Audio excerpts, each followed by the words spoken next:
नमस्कार, मैं दिव्या श्रीवास्तव। आप देख रहे हैं प्रेसमेंट टाइम्स। हमारे साथ है लोकदल के अध्यक्ष चौधरी सुनील सिंह जी। इनसे हमने बहुत पहले भी बात करी थी, जब चुनाव चल रहा था उस टाइम भी इन्होंने हमें बोला था कि इस बार इंडिया गठबंधन की सरकार बन रही है। खुशी आपको बताई दिख ही रही होगी और बता रही है कि किस तरीके से यहाँ पे अब पार्टी का माहौल बन रहा है। क्या कहना? जी बिल्कुल, हमने पहले कहा था फरवरी के महीने में जब हमने इंडिया गठबंधन से जुड़े थे और उस समय जुड़े थे जब नीतीश कुमार जी ने इंडिया गठबंधन को छोड़ा, उस समय जुड़े जब जयंत चौधरी ने छोड़ा, उस समय जुड़े जब अखिलेश जी के साथ भी सीट फाइनलाइज नहीं हो पा रही थी कांग्रेस की, तब हम इंडिया गठबंधन से जुड़े और इंडिया गठबंधन के साथ जुड़ने के बाद ही हमने कहा कि इंडिया गठबंधन की इस बार कम से कम 60 सीट आएंगी, क्योंकि जनता में उबाल हम देख चुके हैं किस तरह का माहौल है। लोग थोड़ा समझते नहीं थे, लोग थोड़ा मजाक में लेते थे कि शायद ऐसी बातें हैं, लेकिन आज परिणाम जो आपके सामने आ रहे हैं, 45 सीटें इंडिया गठबंधन 38 और 6 44 सीटें लगभग हम जीत रहे हैं क्लियर कट मेजोरिटी में जो जीत रहे हैं। बाकी सीटें भी 16 सीटों का अगर आप अंतर देखेंगे तो कहीं पे 2000, कहीं पे 5000, कहीं पे 10,000 का अंतर है। बहुत क्लोज फाइट है, अभी कई जगह मतगणना चल रही है। हो सकता है ये सीटों की संख्या 50 हो जाए, लेकिन चूंकि केंद्र का दबाव है, दिल्ली से लगातार दबाव पड़ रहा है, कई जगह गलत सर्टिफिकेट दिए जा रहे हैं। और सबसे बड़ी बात उत्तर प्रदेश में जो हमने आपसे कहा था कि जैसे जैसे चुनाव जाएगा 7वें चरण तक जनता का जो गुस्सा जो है बढ़ता जाएगा, और वही हुआ। आप बनारस में आज हमारे प्रधानमंत्री जी मुश्किल से 1.5 लाख वोटों से जीत रहे हैं, 1,52,000 वोट से, और वो वोट भी सच्ची जीत नहीं है, क्योंकि वहाँ ईवीएम में खेल हो चल रहा है। तो अगर वहाँ वीवीपैट की खाली पर्चियां गिन ले तो शायद माननीय प्रधानमंत्री भी हमारे हार चुके हैं चुनाव। आज चाहे लखनऊ में राजनाथ सिंह हो 66,000 वोट से, चाहे माननीय प्रधानमंत्री हो, आज पूरे प्रदेश में, पूरे देश में जो एक माहौल है, ये दोनों सीटें भी भारतीय जनता पार्टी हारी है। ये अलग बात है कि वो जीते हुए दिख रहे हैं, लेकिन हकीकत देखा है तो ये दोनों सीटें भी हारी है। सर, देश में अब दो तरीके की मीडिया थी, आपने देखा एकदम अलग चल रहा था सब चीजें। गोदी मीडिया ने तो कल ही कह दिया था 400 पार हो जाएगा। क्या कहेंगे? देखिए, मीडिया को, ऐसे सर्वे चैनल वालों को अपने ऊपर झांकना चाहिए, आगे से अपनी इज्जत बचाएं। ऐसे कभी चैनल भविष्य में उन्होंने ऐसा माहौल कर दिया कि शायद इस देश में अब एग्जिट पोल पे कोई भरोसा नहीं करेगा। आगे आने वाले समय में इन चैनलों ने ऐसा माहौल कर दिया, सत्ता के उसमें खुश करने के लिए इन्होंने ऐसा ऐसा कर दिया कि हरियाणा में 10 सीट थी, वहाँ 16 सीट बता रहे हैं। जहाँ कहीं कुछ सीपीआई 3 सीटों पर लड़ी है, वहाँ सीपीआई को 5 सीट दे रहे हैं। तो जो कुछ मन में आया इन्होंने इस तरह से जो किया, जिस तरह का ये रिजल्ट लेके आए, तो इन्होंने खुद हंसी के पात्र बने और आज जनता ने दिखा दिया कि ये सब एग्जिट पोल वोल कुछ नहीं होते। आज जनता का जब गुस्सा होता है, जनता अपना गुस्सा, अपना अंडर करंट समय पर निकालती है, और आज जनता की ताकत है, जनता की जीत है। मैं फिर कहना चाहूँगा, इस देश में जनता चुनाव लड़ रही थी। इंडिया गठबंधन मतलब जनता, जनता ने स्वयं चुनाव लड़ा। जनता ने प्रत्याशी को नहीं देखा, जनता ने ये नहीं देखा कि किस जाति का है, किस धर्म का है, पैसा है प्रत्याशी के पास नहीं है। जनता ने सिर्फ ये देखा कि ये प्रत्याशी इंडिया गठबंधन का प्रत्याशी है, जनता ने उसे वोट दिया, और जनता का उबाल, जनता का जो वो है, पूरे का पूरा गुस्सा वो दिखा रहा है कि देश में जनता जो है, प्रदेश में जनता मोदी के विरोध में वोट दे रही थी, सिर्फ मोदी को हटाने को वोट दे रही थी। और आज कारण है कि आज इंडिया गठबंधन जीत के आया है। ये जीत इंडिया प्रदेश की जनता की, उन बेरोजगारों की, किसानों की, उन लोगों की जीत है जो अब उस तरह परेशान थे, और ये सब जनता की जीत है। और निश्चित रूप से एक जनता जब अपना फैसला करती है, बड़े बड़े तानाशाह हट जाते हैं। मोदी जी तो कुछ थे नहीं, बड़े बड़े तानाशाह हिटलर चले गए, तो आज देश में तानाशाही खत्म हो गई, लोकतंत्र बच गया, आज़ादी बच गई, और सबसे बड़ी बात मीडिया और प्रेस की आज़ादी बच गई। जो यूट्यूबर अपना भविष्य सोचते थे कि पता नहीं ये कब यूट्यूब चैनल बंद कर देंगे, ऐसे ऐसे कानून लाएंगे, आज प्रेस की आज़ादी बच गई। आज हम तो कहेंगे 4 जून का दिन प्रेस की आज़ादी का दिन मनाया जाना चाहिए, जब इस देश में एक तानाशाह से प्रेस की आज़ादी मिली, और ये दिन हमेशा याद रखा जाना चाहिए। तो आज बड़े बड़े चैनलों को, जो ये बड़े बड़े चैनल हैं, इनको सबक लेना चाहिए। आने वाले समय में देखा जाएगा, इन पर जनता का विश्वास उठ चुका है। आप जैसे यूट्यूबर लोग ही हैं जो जनता का विश्वास दिखा रहे हैं, इनकी व्यूअरशिप बहुत कम हो चुकी है, और हो सकता है आने वाले समय में इन्हें कोई विज्ञापन भी ना दे, इनकी बहुत बुरी हालत हो। ये आने वाला देश का समय इन मीडिया के चैनलों का है। बहुत अच्छी बात आपने की, क्योंकि शंभू बॉर्डर पे जिस तरीके से हम खबर दिखा रहे थे, वीडियो डिलीट हुई, उस तरीके से अगर बात करी जाए तो लोकतंत्र की एक तरह से जीत भी है। अच्छा सर, अंतिम प्रश्न, इंडिया गठबंधन का प्रधानमंत्री कौन हो? देखिए, इंडिया गठबंधन एक डेमोक्रेटिक अलायंस है। ये कोई मोदी जी का डिक्टेटरशिप अलायंस नहीं है, या मोदी की गारंटी नहीं है। यहाँ इंडिया गठबंधन की गारंटी है। यहाँ इंडिया गठबंधन का वादा है कि किसानों को एमएसपी का वो देंगे, दाम देंगे।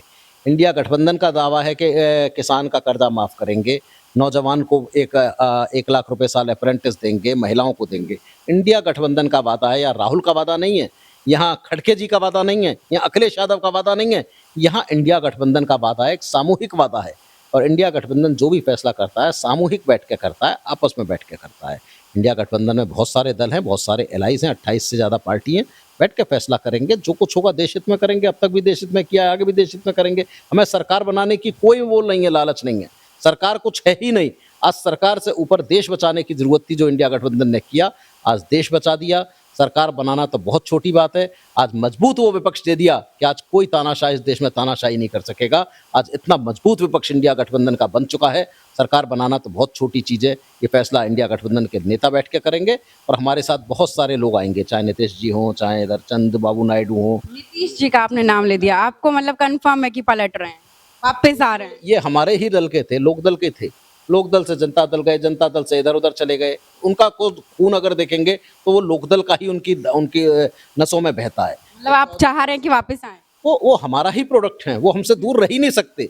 अब वो हमारे ही हैं, वो मजबूरी में किसी मजबूरीवश वहां चले गए हों। तारीफ कर रहे हैं इससे पहले जब हमने आपसे पूछा था तब आपने बोला था कि वो चले गए, आपने इस तरीके से बताया था। अब की बार आप तारीफ कर रहे हैं, क्या मतलब आप क्या कहना चाह रहे हैं, हमें मुझे स्पष्ट रूप से जानना है। हम ये कहना चाह रहे हैं, नीतीश जी में बस एक ही कमी है कि वो पार्टियां दल वो जो होते हैं ना, बड़ी जल्दी बदल लेते हैं। लोक दल ने उन्हें, जब वो युवा लोक दल के अध्यक्ष थे, तो हम आपको बताएं, हमारे लोक दल ने उन्हें निष्कासित किया था, क्योंकि उनको कुछ ऐसी एंटी पार्टी विरोधी काम उन्होंने किया था। तो उनमें थोड़ी आदत है दल बदलने की, बाकी वो अच्छे हैं, जनता उन्हें वोट दे देती है, उन पे उनका वर्क का विश्वास है। अब 21 सीटें लेके आए हैं, तो लोकदल का तो चाहता है लोकदल परिवार आ जाओ भाई, वापस अपने घर आ जाओ, कोई ऐसी कोई बात नहीं है। थोड़ा बहुत होता है, आप वहाँ रह लिए अच्छी बात है, अब वापस आ जाएं, चाचा हैं, भतीजे साथ हैं। तेजस्वी ने इतनी मेहनत करी है, नीतीश जी साथ आ जाएंगे, वापस बिहार में एक हम लोगों की सरकार आएगी। और फिर और चाहे चंद्रबाबू नायडू जी हों, वो भी कहीं ना कहीं इंडिया गठबंधन से पहले जुड़े रहे हैं हमारे उससे। बीजू पटनायक जी, जो नवीन जी के पिताजी हैं उड़ीसा में, बीजू पटनायक भी लोकदल के थे। तो ये सब तो लोकदल के ही लोग हैं जो इधर उधर हैं। तो अगर ये परिवार आएंगे तो इंडिया गठबंधन की सरकार तो कभी भी बन जाएगी। लेकिन अब ये है कि इंडिया गठबंधन चाहता है कि नहीं चाहता, राहुल गांधी जी, खड़गे जी क्या चाहते हैं, ये समय चंद्रबाबू नायडू की भी बात कर ली है, तो चंद्रबाबू नायडू और नीतीश कुमार, ऐसा कहा जा रहा है कि ये दोनों इस वक्त चांदी ही चांदी ला सकते हैं, क्या कहेंगे इस पे? नहीं, ऐसा कुछ नहीं है। देखिए, जब उनकी पार्टी है, चंद्रबाबू नायडू जी की पार्टी, वहाँ आंध्र प्रदेश में 175 में से 150 या 140 115 सीट जीती है। एक अच्छी मजबूत वापसी उन्होंने करी है विधानसभा में भी। उनका लक्ष्य वहाँ मुख्यमंत्री बनना ही रहेगा, वो मुख्यमंत्री बनेंगे वहाँ के आंध्र प्रदेश के। तो निश्चित रूप से उनका जो भी फैसला होगा वो कुछ सोच के होगा। और इस समय तो आप देखेंगे कि जब इंडिया गठबंधन चल रहा है तो हर प्रदेश की सरकार चाहेगी कि देश की सरकार के साथ मिलकर चले, और आने वाला भविष्य इंडिया गठबंधन का ही है। देश में इंडिया गठबंधन का ही भविष्य है। तो अगर आंध्र प्रदेश की सरकार चंद्रबाबू नायडू जी की चाहती है अच्छा अपने प्रदेश का भविष्य, तो वो इंडिया के साथ आएगी और आना भी चाहिए उनको। और सर लास्ट अंतिम एकदम अब तो अंतिम, लोकदल जो है अब इंडिया गठबंधन के साथ शुरू से रहा, अब मतलब शुरू ही है एक तरीके से, और अब पार्टी भी आ चुकी है, तो कितना सहयोग लोकदल का है? देखिए, लोकदल का सहयोग इस देश के किसान को बचाने को, देश का लोकतंत्र बचाने को, देश की आज़ादी बचाने को, देश का संविधान बचाने को राहुल गांधी और इंडिया गठबंधन के साथ था, है। जब तक वो चाहेंगे तब तक रहेगा। वो अच्छे कदम उठाएंगे, हम उनके साथ हैं। वो गलत काम करेंगे, हम उनका विरोध करेंगे। हम चाहेंगे कि जल्दी राहुल गांधी जी और इंडिया गठबंधन अगर सरकार में बनाते हैं तो एमएसपी का कानून लागू करें, देश के किसान का कर्जा माफ़ करें। ये सब काम करेंगे। लेकिन हो सकता है अगर इस समय हम विपक्ष में ही बैठना चाहें तो हमें बहुत खुशी होगी कि विपक्ष में भी अगर बैठें, विपक्ष में बैठ के एक अच्छा मजबूत विपक्ष का रोल करें तो कम से कम बहुत अच्छा होगा। और सबसे पहले तो भारतीय जनता पार्टी का प्रधानमंत्री चुनने दें, क्योंकि अब आरएसएस को फैसला करना है कि मोदी जी होंगे कि नहीं होंगे। क्या मोदी की गारंटी थी कि भाजपा की गारंटी थी इस देश में? तो मोदी की गारंटी तो इस देश में हार चुकी है। तो आज आरएसएस फैसला करें, नितिन गडकरी फैसला करें, राजनाथ सिंह जी फैसला करें, भाजपा के नेता फैसला करें कि मोदी की गारंटी आखिर कहने का मतलब क्या था। जब भाजपा की गारंटी जहाँ होनी चाहिए थी वहाँ किसी व्यक्ति को पार्टी से ऊपर क्यों उठाया गया? तो जिस तरह से उन्होंने किया वही हार का कारण है, बहुत बड़ी हार का कारण है उनके। तो आज पहले उनको फैसला कर लेने दें कि क्या वो मोदी जी को बर्दाश्त कर पाएंगे। अगर कर पाएंगे तो बहुत अच्छी बात है। तो देखते हैं अब इनका क्या हाल होता है। आने वाले समय में बहुत रोमांचक है और हम चाहेंगे कि इंडिया गठबंधन ऐसे में बहुत अच्छा रोल करेगा और आगे करके दिखाएगा। खुशी तो आपको बता ही रही है। तो ये थे हमारे साथ लोकदल के सुनील सिंह जी, इनसे हमने बातचीत करी। और लगातार हम आपको बता दें कि हाँ, शुरू से चुनाव कवरेज दिखा रहे हैं। आज 4 जून है, शाम तक रात तक हमें पता ही चल जाएगा फाइनल रिजल्ट। तो बने रहे प्रेसमेंट टाइम्स के साथ। मैं दिव्या श्रीवास्तव, धन्यवाद।